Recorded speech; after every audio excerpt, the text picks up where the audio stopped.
এই চট্টগ্রাম তথা হাটাজারি আমরা অত্যন্ত শান্তিপূর্ণ রেখেছি না?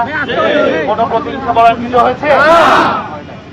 আমরা চাই না এমন কোন পদক্ষেপ নিতে যেখানে হাটাজারিতে কোন না কোনো কারণে প্রতিহিংসা পরায়ণতা আবার দেখা দেয়।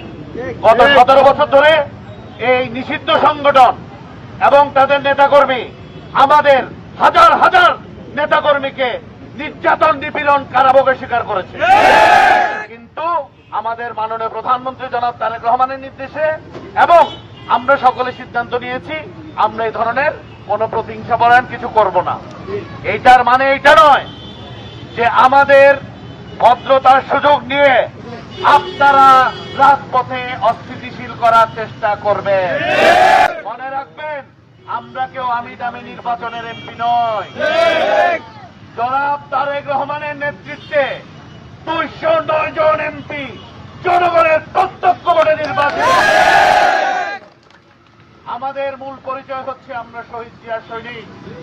আমাদের মূল পরিচয় হচ্ছে আমরা বিএনপির রাজনৈতিক কর্মী। এই কর্মী হিসেবে আজকে এখানে সংহতি প্রকাশ এই জন্য করছি, যতদিন পর্যন্ত এই নিষিদ্ধ সংগঠনের অপরাধীদের বিচার না হবে বাংলাদেশ তথা চট্টগ্রামে তাদের রাজনীতি করার অধিকার নাই।